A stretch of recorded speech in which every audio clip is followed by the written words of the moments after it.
बोलिए शीतला मात की जय। आप सभी को शीतला पूजन की ढेरों शुभकामनाएं, बासोड़े की ढेरों शुभकामनाएं। आज के इस वीडियो में हम सुनेंगे शीतला माता के पूजन पर सुनी जाने वाली व्रत कथा। जब भी आप बासोड़े का त्यौहार मनाएं, चाहे वार के अनुसार मनाएं, चाहे शीतला सप्तमी करें, चाहे शीतला अष्टमी करें, आपको यह कथा अवश्य सुननी चाहिए। आज हम इस वीडियो में 3 कथाएं सुनाएंगे जो प्रमुख रूप से हमारे भारतवर्ष में प्रचलित हैं और भिन्न भिन्न प्रांतों में सुनी जाती हैं। 3 कथाएं इसलिए क्योंकि ये जो त्यौहार है ये बहुत ही बड़े व्यापक तौर पर पूरे भारत में मनाया जाता है। विशेष रूप से अगर हम उत्तरी भारत की बात करें तो यहाँ जो पूजा विधि है उसमें भी थोड़ी थोड़ी भिन्नता बरती जाती है। उसी के आधार पर जो कथाएँ हैं ये भी तीनों कथाएँ भिन्न भिन्न प्रांतों में सुनी जाती हैं। हमारा उद्देश्य इस एक वीडियो में तीनों कथाओं का यही है कि आपके यहाँ जो भी सुनी जाती है वो सुन लीजिए, अन्यथा आप तीनों सुन लेते हैं तो उससे कोई उत्तम है ही नहीं, क्योंकि फिर तो ये हो गया कि कोई बचेगी ही नहीं आपसे। तो हम आपके लिए तीनों कथाएं लेके आए हैं जो आपको शीतला पूजन वाले दिन सुननी चाहिए, चाहे शीतला अष्टमी कीजिए चाहे शीतला सप्तमी कीजिए। शीतला सप्तमी जो कर रहे हैं उनको करनी है शीतला सप्तमी की पूजा 21 मार्च को, और शीतला अष्टमी की पूजा होगी 22 मार्च को। सुबह सूर्योदय से पहले शीतला माता का पूजन करना चाहिए। इसमें ठंडे भोजन से शीतला माता का पूजन किया जाता है, जैसा कि हमने पूजा विधि में भी बताया था। खजाना कैसे बोना है ये आप अवश्य उसमें देख लीजिएगा। अब हम कथा आरंभ करेंगे। कथा आप पूजन के बाद मंदिर में भी सुन सकते हैं, अन्यथा घर आने के बाद भी सुन सकते हैं, परंतु आज के दिन आपको शीतला माता की यह कथा अवश्य ही सुननी चाहिए। आइए प्रथम कथा आरंभ करते हैं। आपसे निवेदन है कि शीतला माता की कृपा प्राप्त करने के लिए, अपने संतान की दीर्घायु के लिए तथा उनके अच्छे स्वास्थ्य के लिए कमेंट बॉक्स में अवश्य लिखिएगा जय माँ शीतला। शीतला माता सदा आपकी संतान की रक्षा करेंगी। वीडियो यदि थोड़ा सा भी अच्छा लगे तो माता की यह पावन पुनीत कथा है, इसे एक बार लाइक अवश्य कर दीजिएगा। आपका एक लाइक हमारे लिए भी बहुत महत्वपूर्ण होता है। आप देख रहे हैं देवभूमि ज्योति संस्थान का प्रतिष्ठित यूट्यूब चैनल देवभूमि धार्मिक। आइए कथा आरंभ करते हैं। एक गांव में ब्राह्मण दंपत्ति रहते थे। दंपत्ति के 2 बेटे और 2 बहुएं थीं। दोनों बहुओं को लंबे समय के बाद बेटे हुए थे। इतने में शीतला सप्तमी या शीतला अष्टमी, ये कहें कि बासोड़े का त्यौहार आ गया। घर में पर्व के अनुसार ठंडा भोजन तैयार किया गया, क्योंकि बासोड़े पर शीतला माता का पूजन ठंडे भोजन से ही किया जाता है। इसीलिए उस दिन ताज़ा भोजन के स्थान पर ठंडा भोजन ही तैयार किया गया। दोनों बहुओं के मन में विचार आया कि यदि हम ठंडा भोजन कर लेंगे तो बीमार हो जाएंगे, और बेटे भी अभी बहुत छोटे हैं, उनको भी नुकसान हो सकता है, क्योंकि उन्हें लगा कि ठंडा भोजन खाना उचित नहीं है। इस कुविचार के कारण दोनों बहुओं ने तो पशुओं के दाने तैयार करने के बर्तन में गुपचुप 2 बाटी तैयार कर ली। सास बहू शीतला की पूजा करके आई, शीतला माता की कथा सुनी। शीतला माता की कथा सुनने के बाद सास तो शीतला माता के भजन करने के लिए बैठ गई। दोनों बहुएं बच्चे रोने का बहाना बनाकर घर आई। दाने के बर्तन से गरम गरम रोटला निकाल के चूरमा किया और पेट भरकर खा लिया। सास ने घर आने पर बहुओं से भोजन करने के लिए कहा।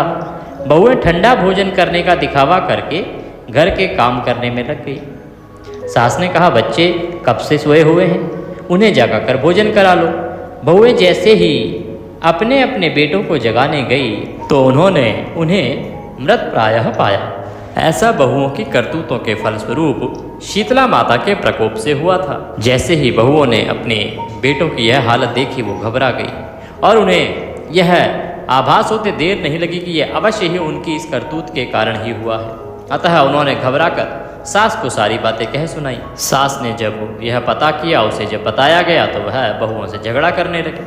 सास बोली कि तुम दोनों ने अपने बेटों की बदौलत शीतला माता की अवहेलना की है, इसीलिए अपने घर से निकल जाओ और बेटों को जिंदा स्वस्थ लेकर ही घर पर पैर रखना। अपने मृत बेटों को टोकरे में सुलाकर दोनों बहुएं घर से निकल पड़ी। जाते जाते रास्ते में एक जीर्ण वृक्ष आया। यह खेजड़ी का वृक्ष था। इसके नीचे ओरी शीतला दोनों बहनें बैठी थी। दोनों के बालों में विपुल प्रमाण में जूं थी। बहुओं ने थकान का अनुभव भी किया था। दोनों बहुएं ओरी और शीतला के पास आकर बैठ गई। उन दोनों ने शीतला ओरी के बालों से खूब सारी जूं निकाली। जुओं का नाश होने से ओरी और शीतला ने अपने मस्तक में शीतलता का अनुभव किया। उन दोनों ने कहा कि तुम दोनों ने हमारे मस्तक को शीतल ठंडा किया है, वैसे ही तुम्हें पेट की शांति मिले। दोनों बहुएं एक साथ बोली कि पेट का दिया हुआ ही लेकर हम मारी मारी भटक रही हैं, परंतु शीतला माता के दर्शन नहीं हुए हैं। शीतला माता ने कहा कि तुम दोनों पापिनी हो, दुष्ट हो, दुराचारिणी हो, तुम्हारा तो मुंह देखने का भी योग्य नहीं है। शीतला पूजन के दिन ठंडा भोजन करने के बदले तुम दोनों ने गर्म भोजन कर लिया था। यह सुनते ही बहुओं ने शीतला माता जी को पहचान लिया और उनके पैर पकड़ लिए। देवरानी जेठानी ने दोनों माताओं का वंदन किया। गिड़गिड़ाते हुए कहा कि हम तो भोली भाली हैं, अनजाने में गर्म खा लिया था। हम डर गई थी कि कहीं ऐसा ना हो खाना ठंडा होने के कारण या बासा खाना होने के कारण हमारे पुत्र बीमार ना पड़ जाएं। आपके प्रभाव को हम नहीं जानती थी। आप हम दोनों को क्षमा करें, माता हम पर कृपा करें। पुनः ऐसा दुष्कृत्य हम कभी नहीं करेंगे, हमें क्षमा करें। उनके पश्चाताप भरे वचनों को सुनकर दोनों माताएं प्रसन्न हुई। शीतला माता ने मृतक बालकों को जीवित कर दिया। बहुएं तब बच्चों को साथ लेकर आनंद से पुनः गांव लौट आई। गांव के लोगों ने जाना कि दोनों बहुओं को शीतला माता के साक्षात दर्शन हुए थे। दोनों का धूमधाम से स्वागत करके गांव प्रवेश करवाया गया। बहुओं ने कहा, हम गांव में शीतला माता के मंदिर का निर्माण कराएंगे। चैत्र माह में शीतला सप्तमी के दिन या शीतला अष्टमी के दिन मात्र ठंडा खाना ही खाना चाहिए। शीतला माता ने बहुओं पर जैसी अपनी दृष्टि की वैसी कृपा सब पर करें। शीतला माँ सदा हमें शांति, शीतलता तथा आरोग्यता दें। कथा सुनने वाले, पढ़ने वाले तथा हुंकारा भरने वाले सभी को शीतला माता का आशीर्वाद प्राप्त हो। इसी के साथ यह प्रथम कथा समाप्त होती है। बोलिए शीतला मात की जय। शीतले त्वं जगन्माता, शीतले त्वं जगत्पिता, शीतले त्वं जगद्धात्री, शीतलायै नमो नमः। आइए अब बासोड़े की या शीतला पूजन की दूसरी कथा सुनते हैं, जिसे शीतला सप्तमी तथा शीतला अष्टमी पर आपको अवश्य ही सुनना चाहिए। चैत्र का महीना आया। होली के बाद के दिन शीतला सप्तमी और शीतला अष्टमी आई। सभी लोग कहने लगे कि माता आई, माता आई। किसी ने हलवा बनाया, किसी ने पूरी बनाई। माता जी के गरम गरम खाने का भोग लगाया। गरम गरम खाने का भोग लगाने से माता के अंग अंग में आग जलने लगी। तो माता दौड़ी दौड़ी कुम्हार के घर गई। कुम्हार को कहा कि मेरा अंग अंग जल रहा है, मुझे ठंडी मिट्टी में लेटना है। ठंडी मिट्टी में लेटने से माता को थोड़ी ठंडक मिली। तो माता कुम्हार से कहने लगी कि मुझे भूख लगी है, कुछ खाने को दो। कुम्हार के पास क्या था? कुम्हार विराट की ठंडी रोटी माता को खाने को दे देता है। उससे माता ठंडी हुई और कुम्हार पर प्रसन्न हुई, क्योंकि कुम्हार के कारण ही माता के अंग अंग में चल रही जलन शांत हुई थी। माता ने कहा, कुम्हार, सारी नगरी में हाहाकार होगा, केवल तेरा घर ही बचेगा, ये मेरा आशीर्वाद है। देखते ही देखते सारा नगर त्राही त्राही करने लगा और कुम्हार का घर बच गया। कुम्हार के घर को आग छू भी नहीं पाई। गांव वाले कहने लगे कि अरे कुम्हार, तूने क्या जादू किया जिससे सारा नगर नष्ट हो गया और तेरा घर बच गया, जबकि तेरा घर तो बीच में है।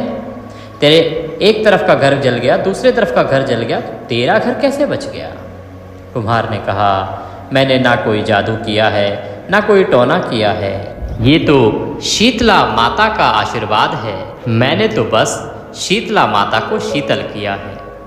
तुम सब लोगों ने गरम गरम भोजन कराया तो माता के अंग अंग में फफोले पड़ गए थे। इसी कारण माता का कोप हुआ और नगर में त्राही त्राही मची।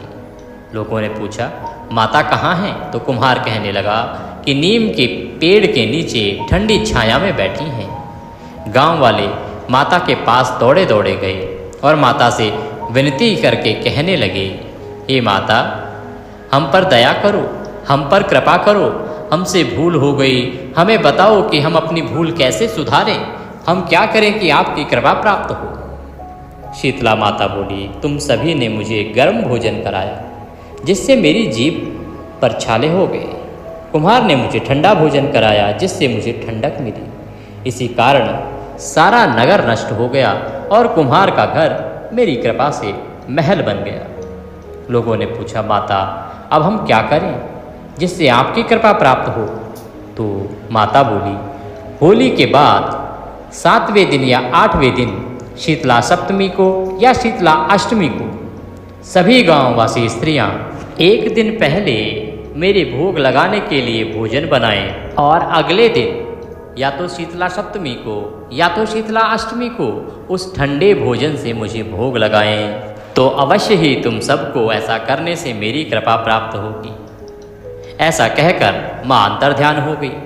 12 महीने बाद वापस वही होलिका दहन के बाद शीतला सप्तमी और शीतला अष्टमी का समय आया। राजा ने सारे नगर में ढिढोरा पिटवा दिया कि होली के बाद या तो शीतला सप्तमी को या शीतला अष्टमी को सब माता का अगता रखें, यानी कोई सिर नहीं धोए, सिलना कूटना पीसना नहीं करें। लोगों ने जैसा कहा वैसा ही किया।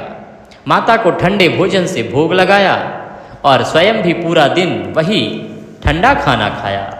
माता प्रसन्न हुई और सारे नगर में आनंद ही आनंद छा गया। शीतला माता जैसे सारे नगरवासियों को क्षमा किया, उसी प्रकार से हम पर प्रसन्न हों और सभी पर कृपा करें। हमारी भी जाने अनजाने की भूल चूक को माफ़ करें, क्षमा करें और सदा हम पर कृपा करें। बोलिए शीतला मात की जय। इसी के साथ शीतला माता की यह कथा भी यहाँ समाप्त होती है। अगर आपने वीडियो को अभी तक लाइक नहीं किया है तो आप माता की इस कथा को अवश्य लाइक कीजिएगा और माता की प्रसन्नता के लिए तथा अपना संतान की दीर्घायु और उसके अच्छे स्वास्थ्य के लिए कमेंट बॉक्स में अवश्य लिखिएगा जय माँ शीतला। आइए अब हम सुनते हैं शीतला माता की और कथा। ये 3 ही कथाएं हैं जो मुख्य रूप से शीतला माता के पूजन में सुनी जाती हैं।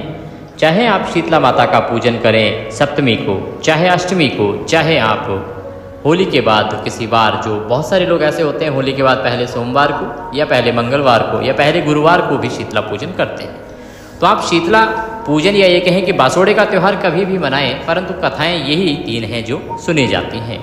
तो अब हम तीसरी कथा का श्रवण करेंगे। शीतला माता को 5 लोई अर्पित करने का भी विधान है। आशा करते हैं कि आपने भी शीतला माता के पूजन में 5 लोई अवश्य अर्पित करी होंगी। अगर नहीं ज्ञात हो तो कृपया कमेंट बॉक्स में लिख के पूछ लीजिएगा। हमने पहले भी आपको वीडियो के माध्यम से बताया था कि कैसे 5 लोई आपको शीतला माता के पूजन में अवश्य ही अर्पित करनी चाहिए।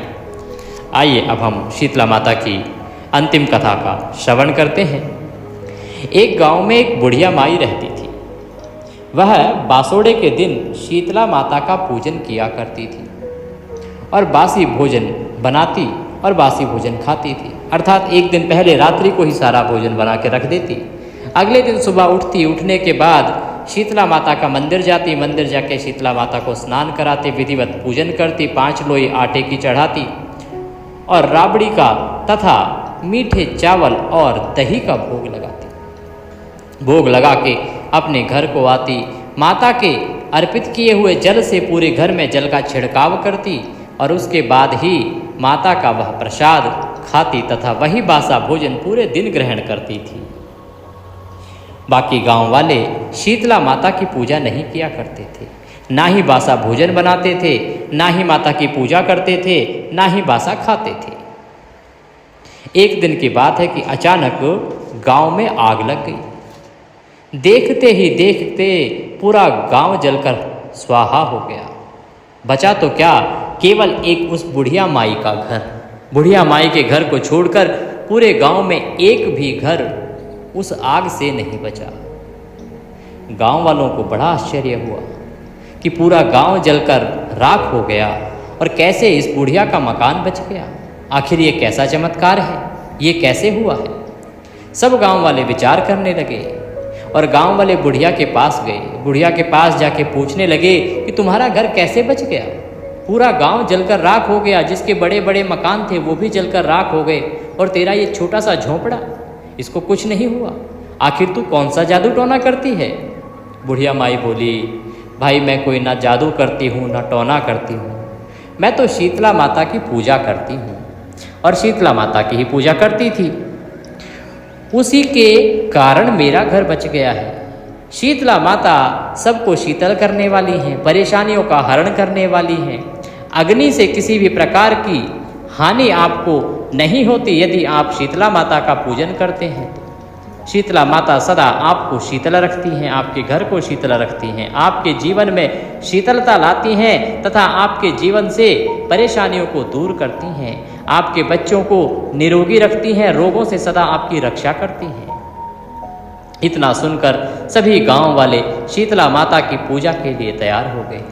उन्होंने कहा कि आज से हम भी शीतला माता का पूजन करेंगे, बासोड़े का त्यौहार बनाएंगे, बासा भोजन बनाएंगे, बासा भोजन खाएंगे और बासे ही भोजन से शीतला माता का पूजन करेंगे। तभी से सब गांव वाले शीतला माता का पूजन करने लगे और विधि विधान से बासा भोजन माता को अर्पित करके स्वयं ग्रहण करने लगे, और उनके घर में भी खुशियों का आगमन होने लगा। बोलिए शीतला मात की जय। इस प्रकार से जो कोई शीतला माता की पूजा करता है, विधिवत पूजन के बाद कथा सुनता है, कथा सुन के व्रत को पूर्ण करता है, शीतला माता उस पर सदा कृपा करती हैं और उनके आशीर्वाद से उसके घर में ना तो कभी रोग आते हैं, बीमारियां आती हैं, ना कभी आगजनी होती है, आग के कारण उसके घर में किसी प्रकार की हानि नहीं होती है, उसकी संतानें दीर्घायु होती हैं तथा शीतला माता के आशीर्वाद से वह भी सभी प्रकार के सुखों को भोगता है। बोलिए शीतला मात की जय। इसी के साथ शीतला माता की यह तीसरी कथा भी यहाँ समाप्त होती है। ये तीनों कथाएं सुनने के बाद आपका यह बासोड़े का पर्व, शीतला माता का शीतला पूजन पर्व यहाँ पूर्ण होता है। आप चाहे शीतला सप्तमी करें चाहे शीतला अष्टमी, आपको ये कथाएं अवश्य ही सुननी चाहिए। माँ शीतला आप सब पर कृपा करें, माँ शीतला आप सब पर दया करें, आपके परिवार में सदा खुशियाँ आएँ, ऐसी हम कामना करते हैं।